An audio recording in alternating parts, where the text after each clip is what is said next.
Alright, so now we're going to move on to spyware. Spyware is basically, as the name suggests, meant for spying on someone. Okay? What basically over here is that this is a software that can gather information about someone. They can, by monitoring what they're doing on their computer or on their system. Okay? They can spy on a particular person or a company or something like that.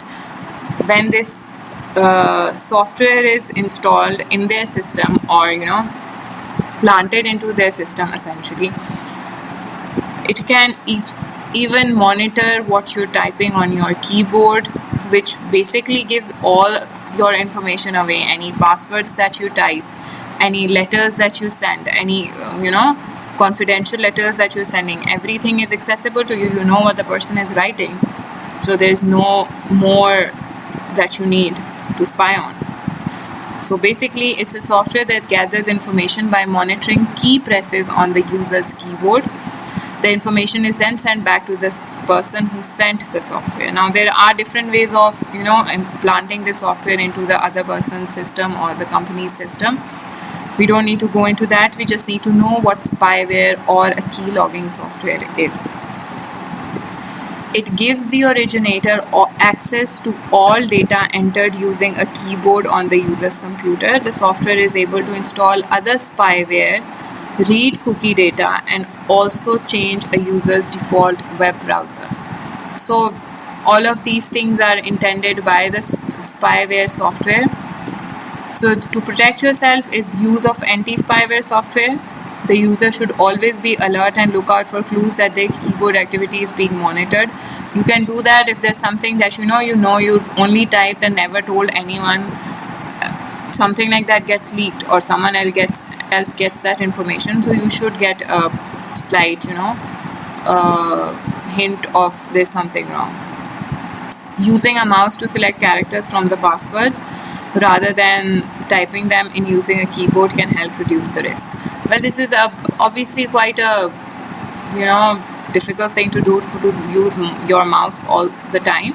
But if you're in a situation where you think you're susceptible to an attack like this, or there's something that is very confidential and you don't want anyone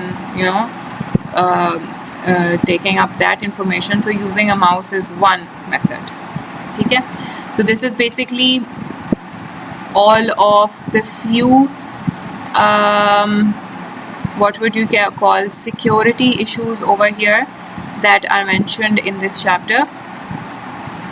Basically, data is threatened by malicious software, hackers, or accidental damage. Okay? So different security risks हैं, the hacking, security of your security, and security of your data, your information as well. Okay? So we did hacking. That was the act of gaining illegal access to a computer system. We did viruses. Viruses are the programs or the program codes that can basically corrupt your data. They can attach themselves, replicate, multiply, cause a malfunction in your computer, cause it to slow down.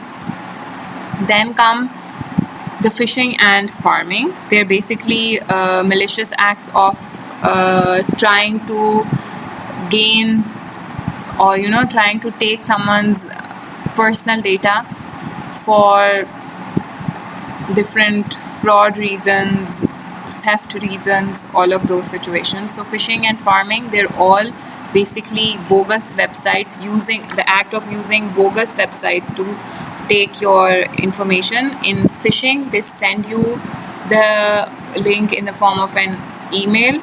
In pharming, it's just an attack which is done through an unsecured website. And then comes war driving. Now, war driving is probably the least worrying of them all. It's basically just when someone wants to not use their own Wi-Fi and use someone else. Now, what can be scary over here is the fact that given our let's suppose the terrorism history, that our internet networks are very easily traced ठीक है, कि अगर मैं यहाँ पर कुछ से search कर रही हूँ, anyone would be able to with the right equipment will be able to tell कि मैं कौन सा network use कर रही हूँ, मेरी exact GPS location क्या है, because when your internet is switched on you can very easily tell your GPS location.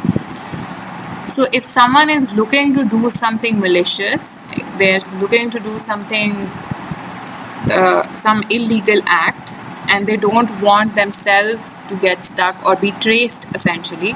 So if you have an unsecured Wi-Fi system or a poorly secured Wi-Fi system and then they're able to use it,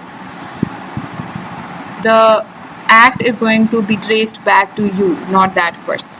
Okay, so war driving is basically used for those situations. It's not like a bored teenager going around looking for networks. There might be those, but they can't actually do anything.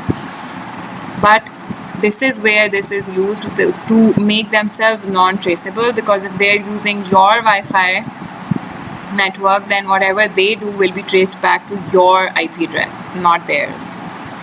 And then comes the spyware keylogging software.